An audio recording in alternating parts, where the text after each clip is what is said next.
Usaid ibn Hudayr, le héros de la réunion tenue dans la Saqifa. Descendant d'une lignée de notables, son père Hudayr al-Qata'i était le chef de Haus. À l'époque pré-islamique, il était connu pour être un combattant féroce et une des personnalités les plus influentes de la péninsule arabique. En son honneur, un poète récita un jour quelques vers disant en stance que si la mort pouvait redouter un être humain à cause de sa révérence, ce serait alors Hudayr. Usaid mérita pas seulement de la place de son père, mais aussi de son courage et de sa générosité. Avant sa conversion à l'islam, il était déjà considéré comme un des chefs de Médine et un des notables arabes. Après sa conversion à l'islam, Usaid réussit à atteindre le sommet de sa gloire et de la noblesse. Il en fut ainsi car il se convertit tôt à l'islam et fit partie de ceux qui décidèrent de soutenir Ansar, le prophète sallallahu alayhi wa sallam. On raconte par ailleurs qu'il était un des meilleurs archers de son époque. Sa conversion à l'islam fut rapide, décisive et illustre. Il embrassa l'islam suite à l'envoi de Mus'ab ibn Umayr à Médine par le messager de Dieu, alayhi salatu wa salam. Celui-ci devait enseigner et expliquer l'islam aux musulmans de la cité qui avaient prêté allégeance au prophète sallallahu alayhi wa sallam lors du premier serment d'Al-Aqaba. Il devait aussi inviter les non-musulmans de Médine à embrasser l'islam. À cette époque, les deux plus grands notables des Haus étaient Usaid ibn Hudayr et Saad ibn Mu'adh. Tous deux se concertèrent alors au sujet de cet étranger mécois qui s'attelait à détourner les Médinois de leur religion en les incitant à embrasser l'islam, religion dont ils n'avaient jamais entendu parler. Saad dit à Usaid, « Va donc rendre visite à cet homme et mets-le en garde. » Usaid prit alors sa lance et se rendit à l'endroit où se trouvait Mus'ab. Ce dernier était l'hôte de As'ad ibn Zurara, l'un des notables de Médine, qui avait embrassé l'islam. Il trouva Mus'ab en train de parler devant un auditoire très attentif à son discours, invitant à la religion de Dieu. Ils furent tous surpris en voyant Usaid arriver, d'autant plus qu'il était visiblement très en colère. Mus'ab lui dit, « Voudrais-tu prendre place et écouter mes propos ? Si tu es satisfait, alors tu acceptes de nous suivre, et si tu répugnes les propos que nous tenons, alors on s'abstiendra de dire des paroles qui te déplaisent. » Usaid était un homme sagace et intelligent. Les gens de Médine le surnommaient le Parfait, un surnom que portait déjà son père avant lui. Voyant que Mus'ab faisait appel à la raison, à la logique et au bon sens, il planta sa lance dans la terre et lui dit « Tu as été équitable, je t'écoute. » Mus'ab se mit alors à lui réciter des versets du Coran et à lui parler des préceptes de la nouvelle religion. Dieu avait ordonné à son messager, sallallahu alayhi wa sallam, de faire parvenir son message à l'humanité. Cette personne présente lors de cet entretien dire qu'elles avaient deviné à l'expression du visage d'Usaid que celui-ci allait se convertir à l'islam.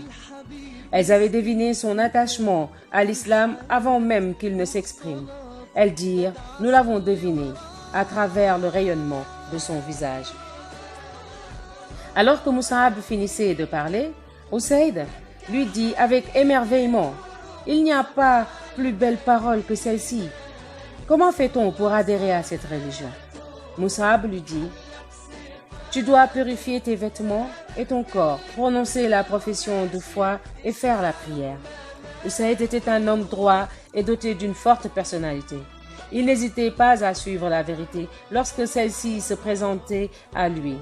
Il était hors de question pour lui d'attendre un seul instant pour intégrer cette nouvelle religion pour laquelle son cœur s'était ouvert. Il fit alors ses grandes ablutions, se purifia et se prosterna devant le Seigneur des mondes. Usaid avait décidé de ne pas cacher sa conversion et de faire ses adieux à l'idolâtrie et à l'époque de l'ignorance. Usaid devait maintenant retourner auprès de Saad ibn Mu'adh pour lui faire un bilan de sa mission.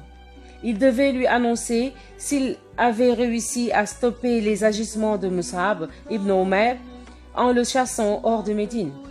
Il partit donc rejoindre Saad, mais dès qu'il s'approcha de l'endroit où il se trouvait, Saad dit à ceux qui l'entouraient: « Je jure que Usaid nous revient dans un état dans lequel il ne se trouvait pas avant de nous quitter. » En effet, il était parti avec un cœur débordant d'amertume, de colère et de défi. Puis, il était revenu avec un visage serein, rayonnant et dégageant de la miséricorde. Saad et Usaid avaient une nature semblable. Usaid voulut donc se montrer perspicace avec lui. Il savait que Saad avait un bon fond, une grande intelligence et une sagacité hors du commun. Il savait qu'il avait juste à écouter la parole de Dieu, parfaitement psalmodiée par Mus'ab, pour se convertir à l'islam. Par contre, s'il lui disait « Je me suis converti à l'islam et tu dois à ton tour te convertir », alors les conséquences seraient imprévisibles. Il devait donc réussir à provoquer du zèle et de l'ardeur chez Saad, afin que ce dernier rejoigne la séance tenue par Mus'ab ibn Umayr. Saad pourrait alors juger par lui-même en entendant les versets du Coran. Comment donc pouvait-il l'aborder? Comme nous l'avons déjà mentionné, Mus'ab était logé chez Saad ibn Zurara, le cousin de Saad ibn Mu'adh. Usaid dit alors à Saad: « On m'a informé que les Bani Haritha sont sortis de leur demeure pour tuer Saad ibn Zurara. Ils savent pourtant bien que c'est ton cousin. » Sous l'effet de la colère et de la passion tribale, Saad prit sa lance et se rendit immédiatement auprès de Saad et de Mus'ab. En arrivant près d'eux, il constata qu'il n'y avait ni vacarme ni débat en préparation du combat. Les gens étaient sereinement assis autour de Mus'ab qui leur récitait les passages du Coran. À ce moment-là, Saad comprit le subterfuge de Usaid qui l'avait poussé à venir à cette séance pour écouter les paroles de l'ambassadeur de l'islam, Mus'ab ibn Umayr. Les prévisions d'Usaid s'avéreront justes car son ami se convertira effectivement à l'islam en entendant la lecture du Coran. Saad aura ainsi l'honneur de faire partie des premiers Médinois à se convertir à l'islam. Usaid était un fervent croyant. On pouvait observer l'impact de sa foi, aussi bien au niveau de sa raison que de son cœur. Il était un homme patient, indulgent et doté d'une grande capacité de jugement. Il savait peser le pour et le contre sans être influencé par des paramètres extérieurs. Ses qualités faisaient de lui un homme intègre et digne de confiance.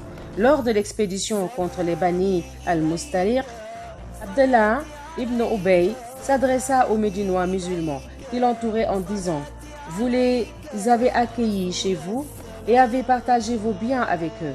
Par Dieu, si vous leur coupez les vivres, ils vous quitteront. Par Dieu, si nous retournons à Médine, le plus puissant d'entre nous expulsera le plus vil. » En entendant ces paroles, Zayd ibn al-Arqam se sentit obligé de les rapporter au messager de Dieu, sallallahu ta'ala alayhi wa sallam. En entendant les faits, le messager de Dieu, alayhi salatu wa sallam, fut affecté et partagea ses sentiments avec Usaid. Il lui dit: « N'as-tu pas entendu ce qu'a dit votre compagnon ?» Usaid répondit: « Mais de quel compagnon parles-tu, ô messager de Dieu ?» Le prophète sallallahu alayhi wa sallam lui dit: « Mais je parle de Abdallah ibn Ubay. » Usaid dit: « Et qu'a-t-il dit ?» Le messager de Dieu sallallahu alayhi wa sallam lui dit: « Il prétend que s'il retourne à Médine, le plus puissant expulsera assurément le plus vil. » Usaid dit alors: « Ô messager de Dieu, si Dieu le veut, ce sera toi qui l'expulsera, par Dieu.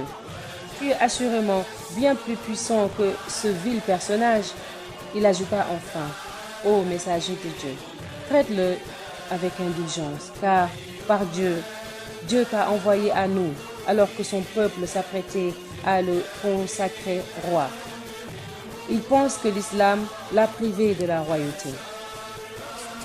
Grâce à son raisonnement apaisé, profond, équilibré et clair, Usaid pourra à chaque fois résoudre les problèmes rencontrés de façon intuitive et rapide.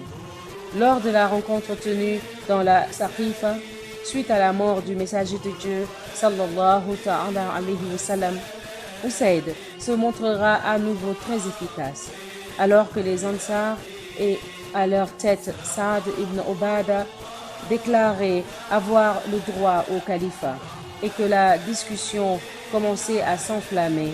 Usaid réussit à se positionner et à réorienter le débat. Se leva et s'adressa à ses confrères Ansar en disant: vous savez tous que le messager de Dieu, alayhi salatu wassalam, était du nombre des muhajirin. Par conséquent, son successeur doit aussi être du nombre des muhajirin.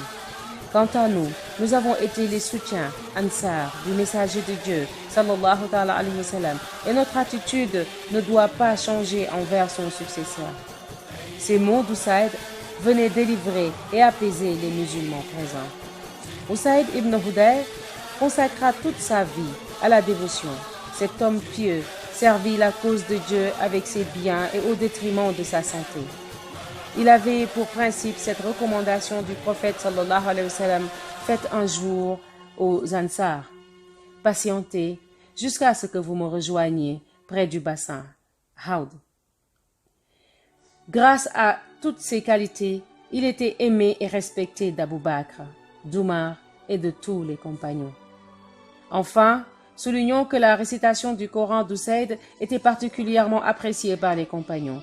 Pour rien au monde, il ne ratait l'occasion de l'écouter psalmodier les versets du livre de Dieu. On raconte même que le prophète sallallahu ta'ala alayhi wa sallam avait affirmé qu'une nuit, les anges s'étaient rapprochés de notre héros pour écouter sa somptueuse lecture. Usaid décéda au mois de Shaban de l'an 20 de l'Hégire. Le prince des croyants Omar porta lui-même son cercueil. Il fut ensuite enterré dans le cimetière d'Al-Baqi'. Les croyants se remémoraient son souvenir en se rappelant les propos du messager de Dieu, sallallahu ta'ala alayhi wa sallam, à son égard. Quel homme merveilleux, ce Usaid ibn Hudayr. La prochaine lecture se fera sur le récit d'Abdurrahman ibn Auf. Inch'Allah.